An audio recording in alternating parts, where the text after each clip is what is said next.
Hello and welcome everyone. Welcome to today's lecture. In today's lecture, we are going to start with the very new topic that is linked list. ठीक है, so इसमें हम सारे linked list के basics cover up करेंगे and we are going to learn about singly linked list. We are going to understand the structure of linked list and linked list हम किस तरीके से बनाएंगे, insertion at beginning, insertion at end, how to display the elements of the linked list. तो ये सारे topics हम अब cover करेंगे. So let's begin with singly linked list. तो बेसिकली पहले मैं आपको बताती हूँ लिंक लिस्ट होता क्या है। ठीक है, तो लिंक लिस्ट एक कनेक्शन ऑफ नोड्स आप कह सकते हो। ठीक है, तो हमारे पास कुछ नोड्स हैं।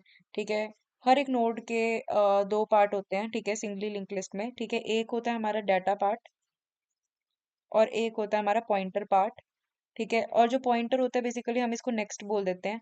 ठीक है, सो अभी ये डायग्राम बनाया भी हुआ है मैंने, तो मैं आपको दिखा दूंगी। ठीक है, सो बेसिकली हर एक जो नोड होती है ये इंटरकनेक्टेड होती है आपस में। ठीक है, अब इन नोड्स का कुछ ना कुछ एड्रेस होगा। ठीक है, जैसे फर्स्ट नोड का मान लेते हैं 1, सेकंड का 2 एंड थर्ड का 3। तो जो ये एड्रेसेस होते हैं हर एक नोड के अपने पर्टिकुलर एड्रेसेस होंगे। और एक होता है हमारे पास हेड पॉइंटर। हेड पॉइंटर में हम किसका एड्रेस स्टोर करते हैं? हमेशा फर्स्ट नोड का एड्रेस। ठीक है, और हेड जो है वो एक पॉइंटर होता है जिसमें आप सिर्फ एड्रेस स्टोर कर सकते हो, इसका कोई अपना डाटा पार्ट नहीं होता। ठीक है, तो चलिए अब हम जानते हैं इसको थोड़ा डिटेल में। तो ये हमारे पास एक बेसिक स्ट्रक्चर है लिंक लिस्ट का। So what is a singly link list? So each element is called a node. ठीक है, हर एक जो एलिमेंट होता है सिंगली लिंक लिस्ट में उसको हम नोड बोलते हैं। और हर एक नोड के दो पार्ट्स होते हैं, डाटा पार्ट और एक पॉइंटर पार्ट। ठीक है, और जो लास्ट नोड का जो एड्रेस होता है वो हमेशा क्या होता है? नल, क्योंकि जो हमारी लास्ट नोड होती है वो किसी फर्दर नोड को पॉइंट नहीं कर रही। अगर आप यहाँ पे देख सकते हो ये हमारी जो है लास्ट नोड है। वेट, ये जो नोड है this is my last node. तो अब ये नोड फर्दर किसी नोड को पॉइंट नहीं कर रही, तो ऑफ कोर्स ये किसी और का एड्रेस स्टोर नहीं कर रही। ठीक है, तो इसीलिए इसका जो एड्रेस पार्ट होगा दैट इज नल। जो हमारे पास रिमेनिंग नोड्स हैं इसका जो एड्रेस पार्ट होगा that is the address of the next node. हर एक नोड का जो एड्रेस होगा वो होगा नेक्स्ट नोड का एड्रेस। जैसे कि मैं आपको एक सिंपल डायग्राम से समझाने की कोशिश करती हूँ यही कंसेप्ट दोबारा से। मान लेते हैं हमारे पास एक सिंगली लिंक लिस्ट है, उसमें हमारे पास तीन एलिमेंट्स हैं। ठीक है, और जो हमारे पास फर्स्ट नोड है उसका एड्रेस है 1, जो हमारे पास सेकंड नोड है उसका एड्रेस है 2 और जो हमारी थर्ड नोड है उसका एड्रेस है 3। ठीक है, तो अब हमारे पास जो हमारे पास हेड पॉइंटर होता है, हेड पॉइंटर में हम एड्रेस स्टोर करते हैं हमेशा हमारी फर्स्ट नोड का, दैट इज 1। ठीक है, तो हमारा जो हेड पॉइंटर होता है ये हमेशा हमारी फर्स्ट नोड को पॉइंट करता है। अब हमारे पास हर एक नोड के दो पार्ट्स हैं, that is the data part and the address of the next node. ठीक है, बेसिकली जो हमारे पास मान लेते हैं जो हमारी नोड 1 है, मान लेते हैं इसमें हमारे पास डाटा है 10। तो इसके डाटा पार्ट में आप वैल्यू स्टोर करोगे कोई भी, और जिसका एड्रेस पार्ट होगा इसमें होगा address of the next node, ताकि ये जो नोड है वो नेक्स्ट नोड को लिंक कर पाए। तो हमारे पास नेक्स्ट नोड का एड्रेस कितना है आप चेक करो, दैट इज 2। तो यहाँ पर हम कितना स्टोर करेंगे? The address of the next node that is 2। ठीक है, सो ये जो हमारी नोड है ये हो गई लिंक। नाउ टू का डाटा पार्ट मान लेते हैं, जो टू का डाटा पार्ट है दैट इज 20, और 20 एंड जो टू का एड्रेस पार्ट होगा उसमें आएगा address of the next node which is 3। तो यहाँ पे हम स्टोर कर देंगे 3। आप देख लो एड्रेस ऑफ नेक्स्ट नोड क्या है? 3। तो अब ये हो गया इससे लिंक। ठीक है, एंड 3 का मान लेते हैं हमारे पास डाटा है 30। और अब जो हमारे पास ये नोड है इसके आगे कोई नोड नहीं है, तो ऑफ कोर्स जो हमारी लास्ट नोड होगी उसके जो एड्रेस पार्ट होगा उसमें कितना आएगा? नल। यहाँ पे एन डिनोट क्या करें? नल। तो इस तरीके से हम लिंक लिस्ट बनाते हैं, और यही चीज का हम कोड लिखेंगे कि कैसे हम नोड बनाएंगे।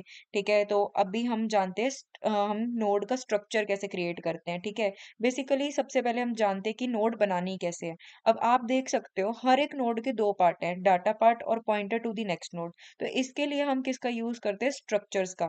तो मैं आपको दिखाती हूँ स्ट्रक्चर कैसे होते हैं। तो आप देख सकते हैं सबसे पहले हम जब अपना सी प्लस प्लस का प्रोग्राम लिखेंगे तो हम स्टार्ट करते हैं hash include iostream using name space STD.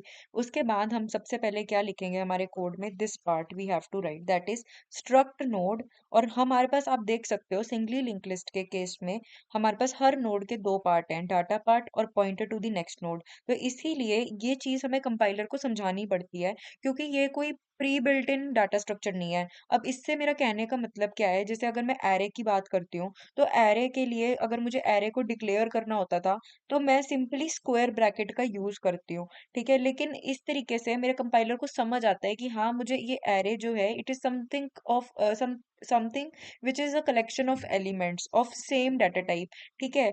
और इसी तरीके से मुझे मेरे कंपाइलर को समझ आ जाता है कि हाँ, इसमें मैं मल्टीपल वैल्यूज इस एरे के अंदर स्टोर करवा सकती हूँ, ये एक लिस्ट की तरह एक्ट करेगी। लेकिन जो हमारे पास लिंक लिस्ट है, इसको डिक्लेयर करने का कोई बिल्ट इन वे नहीं है, ठीक है। तो इसीलिए ये क्या है, ये हमारी नीड के हिसाब से एक मैनुअल डाटा स्ट्रक्चर है जो मैनुअली डिजाइन किया जाता है, ठीक है। तो जितने भी मैनुअल डाटा स्ट्रक्चर होते हैं जिनका आपने मतलब डिजाइन खुद बताना होता है कंपाइलर को कि एक नोड के कितने पार्ट्स हैं, तो ये हमारी नीड के हिसाब से हमने डाटा स्ट्रक्चर बनाया है। तो ऐसे डाटा स्ट्रक्चर का आपको आर्किटेक्चर कंपाइलर को एक्सप्लेन करने के लिए हम सी प्लस प्लस में कंसेप्ट यूज करते हैं स्ट्रक्चर्स का।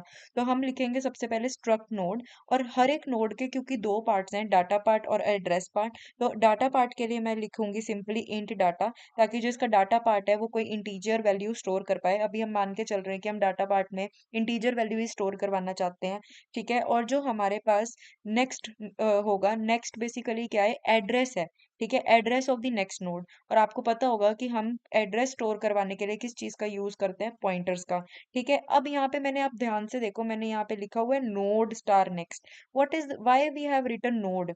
आपको एक चीज मैं बता देती हूँ, अगर आपने पॉइंटर्स अच्छे से पढ़े होंगे, तो हम पॉइंटर का जो डेटा टाइप होता है वो बताता है कि पॉइंटर के अंदर कौन सी वैल्यू स्टोर हो सकती है या कौन से टाइप की वैल्यू स्टोर हो सकती है। मतलब जिसका भी आप एड्रेस दे रहे हो वो किस चीज का एड्रेस है। आप देख सकते हो हर एक नोड में, ठीक है, जैसे ये 2 लिखा हुआ है यहाँ पे, आप ध्यान से देखो, ये जो 2 है, this is the address of the next node, ठीक है। तो ये एक नोड का एड्रेस है, तो इसीलिए हम डाटा टाइप क्या लिख रहे हैं यहाँ पे, पॉइंटर का नोड, ठीक है।